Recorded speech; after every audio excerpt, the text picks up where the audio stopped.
నమస్తే, నేను మీ Ashok Kumar. Welcome to our channel. ఆంధ్రప్రదేశ్లో మాజీ పిసిసి అధ్యక్షుడైనటువంటి బొత్స సత్యనారాయణ ఏది ఏమైనా కూడా ఇవాళ జగన్మోహన్ రెడ్డి గారు చుట్టూరు తిరుగుతున్నాడు. ఆయన పార్టీలో ఎమ్మెల్సీగా ముందుకెళ్తానే ఉన్నాడు, మెలుగుతానే ఉన్నాడు. అయితే ఈ మధ్య కాలంలో ఒకటికి 2-3 ఇన్సిడెంట్లు చూస్తానే వచ్చాము. బొత్స సత్యనారాయణ ఒక్గానొక సమయంలో జగన్మోహన్ రెడ్డి గారి పర్మిషన్ అడిగి నేను ఏదైతే ఆ ఫీజు పోరు కార్యక్రమం ఉన్నదో దాంట్లో పాల్గొనను అని చెప్పినా కూడా జగన్మోహన్ రెడ్డి గారి టార్చర్ మూలాన ఆ యొక్క సభలో పాల్గొని ఉన్న పళ్ళంగా హార్ట్ ప్రాబ్లంతో పడిపోయినారు. అదొక సందర్భం. మొన్న ఏదైతే అసెంబ్లీ సాక్షిగా శాసన మండలిలో బొత్స సత్యనారాయణ గారి యొక్క గైర్హాజరు చూసాం. ఎందుకంటే తలనొప్పి అనేటువంటి కారణం కూడా కనిపించింది. అయితే అగ్నికి ఆజ్యం తోడినట్టు పరాకాష్ఠగా బొత్స సత్యనారాయణ గారు మొన్న గుక్కబెట్టి ఏడ్చాడు ఒక మీడియా సమావేశంలో భాగంగా. అయితే ఏదేమైనా కూడా ఆయన ఏడుకి కారణం ఏకైక వ్యక్తి జగన్మోహన్ రెడ్డి అని చెప్పి ఆంధ్రప్రదేశ్ వ్యాప్తంగా ఈరోజు చర్చ అయితే జరుగుతుంది. అసలు కారణం ఏంది తెలుసుకునేటువంటి ప్రయత్నం చేద్దాం. మనతో పాటు ఇవాళ ఆర్థిక, రాజకీయ, సామాజిక విశ్లేషకులైనటువంటి లయన్ డాక్టర్ కొత్త రేంద్రబాబు గారు అయితే ఉన్నారు. నమస్తే సార్. నమస్తే సార్. బొత్స సత్యనారాయణ గారు ఏ మాటగా మాట ఒక్గానొక సమయంలో ఒక మంత్రిగా ఉన్నారు. ఏ2నా ఏ3నా లేదా వైఎస్ రాజశేఖర రెడ్డి గారికి ముఖ్య అనుచరుడు అనేటువంటి పేరు సంపాదించుకున్నారు, గడించున్నాడు. అయితే గతంలో ఆయన కాంగ్రెస్ పార్టీలో నెంబర్ 1 పొజిషన్లో ఉన్నారు. జగన్మోహన్ రెడ్డి గారు వైఎస్ఆర్సీపీ పార్టీ పెట్టి ఆయన నెంబర్ 1 పొజిషన్.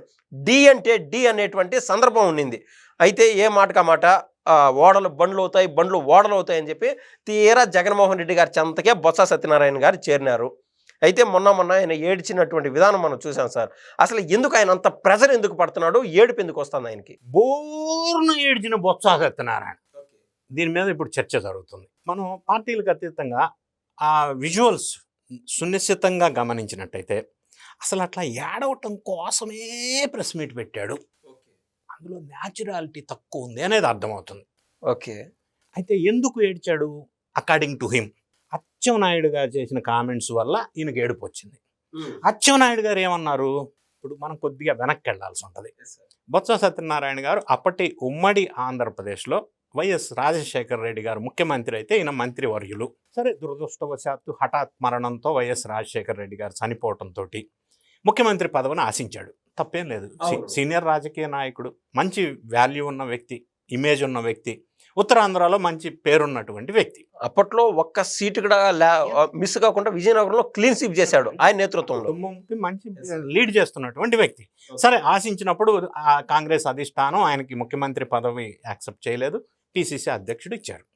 అప్పుడు కాంగ్రెస్లో ఉన్న నేపథ్యంలో జగన్ రెడ్డి గారిని ఆయన అన్న మాటలు ఏంటంటే, వైఎస్ రాజశేఖర రెడ్డి మరణం వెనక జగన్ రెడ్డి గారు వాళ్ళ తల్లి విజయమ్మ ఉన్నారు అని అనుమానాలు ఉన్నాయి మాకు అని అన్నాడు. ఈ మాట తెలుగు పేపర్లో వచ్చింది. నేను డెక్కన్ క్రానికల్ పేపర్లో ఆ రోజు వచ్చిన స్టేట్మెంట్ డీటెయిల్గా స్టడీ చేశాను. ఇంగ్లీష్ పేపర్లో కూడా కవర్ అయినాయి. అప్పుడు ఆయన అన్నమాట ఒక పార్ట్. ఇంకో పార్ట్ ఇప్పుడు శర్మిళమ్మ గారిని ఉద్దేశించో ఎవరో ఒక వీడియో రిలీజ్ చేశారు. అందులో బొత్స సత్యనారాయణ గారు వైఎస్ రాజశేఖర రెడ్డిని ఉద్దేశించి 365 డేస్ భ్రాంతి లేకుండా ఉండలేడు ఆయన అని అన్నాడు. ఇది విజువల్స్ వచ్చినాయి. అయితే అచ్చెన్నాయుడు అన్న మాటలకి ఎవిడెన్స్ ఉంది. ఆయన ఏమన్నాడు? ఆయన పేపర్లు తీసి చూపించాడు. సో దానికి సడన్గా బోర్ని ఎందుకు ఏడుపు వచ్చిందంటే, ఎప్పుడో మర్చిపోయిన జగన్ రెడ్డి గారికి ఆ విషయాలన్నీ ఇప్పుడు ఆయన గుర్తు చేస్తే, ఆయన ఏదన్నా వ్యూహం పన్నితే నెక్స్ట్ ప్రాణభయం ఉంటుంది కదా ఈయనకి, అది గుర్తొచ్చి అది సినిమా కనిపించి ఏడ్చాడు. మీరు అనొచ్చు ఎందుకు ప్రాణభయం అని. ఒకటి, ఈయన ప్రెషర్ ఫీల్ అవుతున్నారు. ఇంతకుముందు మీరు ఇంట్రోలో చెప్పారు. ఇందులో వ్యూహం ఏంటంటే, ఆయన ఎందుకు భయపడి ప్రాణభయం అని బోర్ని ఏడ్చాడంటే, మనం ఇంకా కొద్దిగా వెనక్కి వెళ్ళాలి హిస్టరీ. జగన్ రెడ్డి గారు వైఎస్ఆర్సీపీ పార్టీ ఆవిర్భావం రాజశేఖర రెడ్డి మరణంతో స్టార్ట్ అయింది. మరణం వల్ల స్టార్ట్ అయింది. వైఎస్ఆర్సీపీ పార్టీ ఫామ్ కాక ముందు నుంచి ప్రస్తావన బిగినిందని నేనైతే ఇంటర్ప్రిట్ అవుతున్నాను. ఒక మాట సార్, ఎవరైతే నిందితులుగా ఉన్నారో, సాక్షులుగా ఉన్నారో, పరిటాల రవి గారి కేసులో జగన్ గారి ప్రస్తావన చెప్పలేనిది అసలు అనితర సాధ్యం ఆ విషయం. అయితే ఆ విషయం మొత్తం యావత్ ప్రపంచం చూసింది. అది కాస్త అయిపోయింది. ఈ రోజున ఏవేనో జగన్ గారి బాబాయ్ అయినటువంటి వివేకానంద రెడ్డి గారి మరణంలో కూడా నిందితులు లేరు, సాక్షులు లేరు. 1/2 మంది క్లీన్ స్వీప్ అయిపోయినారు. ఇది కళ్ళ ముందు తేలాడుతూనే ఉండాలి. ఇటువంటి సంఘటనలు వాస్తవాలు అందరికీ తెలుసు. అయితే నేను I'm confining only Botsa Satyanarayana భయం ఏంటి, ఆందోళన ఏంటి, ఏడుపుకి కారణం ఏంటి, ఈ పాయింట్ కన్ఫర్మ్ అయ్యి చెప్తా ఉన్నా. సో వైఎస్ఆర్ కాంగ్రెస్ పార్టీ ఆవిర్భావం అనేది వైఎస్ రాజశేఖర్ రెడ్డి మరణంతో ఉద్భవించింది. ఒక మరణం, పార్టీ స్థాపన. ఆ సందర్భంలో ఫస్ట్ ఎలక్షన్లో ఆయన కాంటాక్ట్ చేసినప్పుడు తండ్రి గారి మరణం ఒక రీజన్ అడ్డు పెట్టుకొని ఆ సింపతితోటి, తండ్రి లేని పిల్లోడిని ఆ సింపతితోటి ప్రజల్లోకి వెళ్ళాడు. కొద్దిగా వర్కౌట్ అయింది. 67 సీట్స్ వచ్చినాయి. స్టెప్ 1. స్టెప్ 2, నెక్స్ట్ 2019 ఎలక్షన్ వచ్చింది. 19 ఎలక్షన్లో బాబాయ్ లేడు, హార్ట్ అటాకు, తర్వాత గొడ్డలతో నరికారు, నారాసుర రక్త చరిత్ర, ఊకెళ్ళు బాబాయ్ ఎవరికి తెలియదు, ఈయనే అని కుటుంబ సభ్యులు అంటారు. కానీ బాబాయ్ మరణంతో దాన్ని అడ్డు పెట్టుకొని మళ్ళీ అగైన్ మరణంతో 2019 ఎలక్షన్లో సక్సెస్ అయ్యాడు. 2. నెక్స్ట్ ఎలక్షన్ వచ్చింది 2024. అప్పుడు విజయమ్మ గారు వెళ్తున్న కారుకి టైర్లు పగిలిపోయినాయి. మళ్ళీ ఎలక్షను, మరణం కొద్దిగా లింక్ చూడండి. ఆ టైంలో ఆమె ప్రాణ భయంతో విదేశాలు వెళ్ళిపోయింది. ఆయన మళ్ళీ ముఖ్యమంత్రి స్థానంలో ఉన్నారు. అసలు ఎవరు దీనికి కారణం అనేది కనిపెట్టలేకపోయినారు. విదేశాలు వెళ్ళిపోయింది. 2024 ఎలక్షన్లో దురదృష్టవశాత్తు అదృష్టవశాత్తు ఎవరు మరణం లేదు. యాజ్ ఎ రిజల్ట్ పార్టీ గెలవల. Next 2029 election. ఆ ఫార్ములా వర్కౌట్ అవుతుందిగా, ఒక మరణం, విజయం. సో నెక్స్ట్ ఎవరు అనే ప్రశ్న అందరికీ ఆశ్చర్యం కలుగుతున్నప్పటికీ బొత్స సత్యనారాయణకి అర్థమైంది.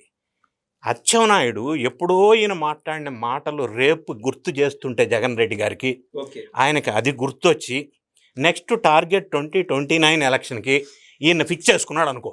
కుల్లాలు సార్, కుల్ల కుంపట్టి రేపినట్టేను.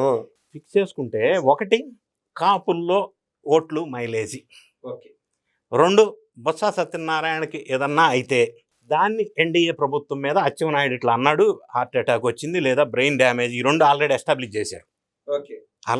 చేశారుగా. ఇక ఏదన్నా అయితే అది ఆల్రెడీ ఉంది కదా. ఇప్పుడు వీళ్ళు అన్నారు కదా ఆల్రెడీ, అందుకే పోయాడని కాపు వర్గానికి సంబంధించిన ఓట్లు ఏమన్నా క్యాప్చర్ చేయొచ్చా. మళ్ళీ ఒక మరణం, ఒక విజయం 2029. అది గుర్తొచ్చి బొత్స సత్యనారాయణ బోర్ నేర్చాడు. అంటే ఇప్పుడు ఆయన రాజకీయాల నుంచి పూర్తి స్థాయిలో విరమించుకోవచ్చు కదా సార్. ఆయన దగ్గర ఆప్షన్ ఉంది కదా, ఎందుకు ఉండాల్సి వస్తుంది ఇప్పటికీ వైఎస్ఆర్సీపీలో? ఒకసారి రాజకీయంలో ఒక స్థాయికి వచ్చిన తర్వాత సడన్గా నేను ఖాళీగా ఉంటాను, రాజకీయ విరమణ చేస్తాను అంటే అది యాక్సెప్ట్ చేయలేరు ఎవరు. దాని మీద ఎవరైనా ఒక పదవి అనుభవించిన తర్వాత, ఒక స్థాయికి వచ్చిన తర్వాత జస్ట్ ఖాళీగా ఉంటాను అనేది యాక్సెప్ట్ చేయలేరు. అది ఆయనే కాదు, ఎవరైనా సరే.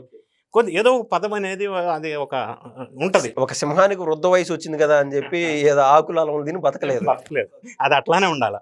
సో ఇప్పుడు ఈయనకి ఏం గుర్తొచ్చిందంటే, అచ్చెన్నాయుడు ఇవన్నీ విషయాలు జగన్కి గుర్తు చేసినట్టు అయింది, ఆయనకి గుర్తు వస్తే నా పరిస్థితి ఏంద్రా బావు అని దానికి కొద్దిగా పుండుకి మందు రాసినట్టుగా జగన్ రెడ్డి గారు ఇక్కడే ఉన్నాడు చనిపోయినప్పుడు, నేను మా భార్య ఝాన్సీ కలిసి ఆయన్ని తీసుకొని వెళ్ళాము, అక్కడ దగ్గర నేనున్నాను అని కొద్దిగా కవర్ చేసే ప్రయత్నం చేశాడు. మళ్ళీ ఆయనకి ఆ పాత జ్ఞాపకాలు గుర్తు రాకుండా, గుర్తొస్తే మళ్ళీ అనుమానాస్పద గతంలో జరిగినట్టు ఆ భయంతో ఏడ్చాడని నాకు అనిపిస్తా ఉంది.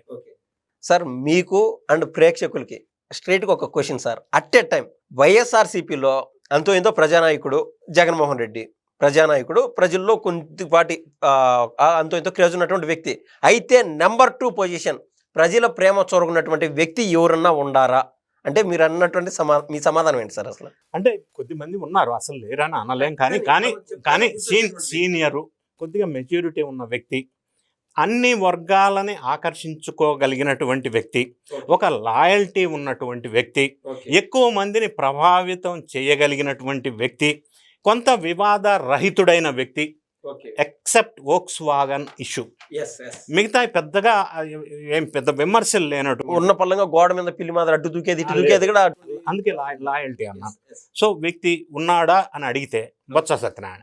సార్ వోక్స్ వాగన్ కేసు ఎంతవరకు వచ్చింది సార్? అంటే పూర్తి స్థాయిలో అది క్లీన్ చిట్ ఇచ్చేసారా? క్లియర్, అది అయిపోయింది. పైసలు పోయినా ఏటి చేద్దాం అన్నాడు ఆయన. ఆ మాట అట్లా అన్నందుకే ఇంకొకరు దాని మీద పెద్ద విమర్శలు కూడా వచ్చినాయి, అది వేరే విషయం. సరే ఎనీవే, పెద్దగా అంటే అభియోగాలు, అక్రమాలు, ఆరోపణలు లేనటువంటి వ్యక్తి ఆయన, కాదని అనలేం. సో ఇప్పుడు ఈయన అడ్డు పెట్టుకొని జగన్ రెడ్డి గారు 2029 ఎలక్షన్కి రాజకీయ వ్యూహాలు పన్నుతున్నాడు. అందులో భాగంగానే అది గుర్తొచ్చే ఆయన భయంతో, ఆందోళనతో కూడిన టెన్షన్ వల్ల ఏడుపు వచ్చింది. ఓకే, అంటే ముందు నువ్వు వెనక పోయే అన్న చందాన మొత్తం టోటల్ ఫోకస్ ఆన్ కాపు పులి, అంబటి రాంబాబు మాదిరి కాదు, కాపుల్లో అంతో ఇంతో పులి అయినటువంటి బొత్స సత్యనారాయణ గారికి కీడు జరిగేటువంటి అవకాశం ఉంది. స్వయంగా పాము తన పిల్లలు తాను ఏ విధంగా చంపుకుంటుందో అదే పరిస్థితి ఈయనకు దాపించేటువంటి అవకాశం ఉన్నందున ఆయనకు జాగ్రత్త చెప్తూ మీ ద్వారా మాకు ఇంత మంచి వీడియో అందించేందుకు ధన్యవాదాలు సార్. Thank you.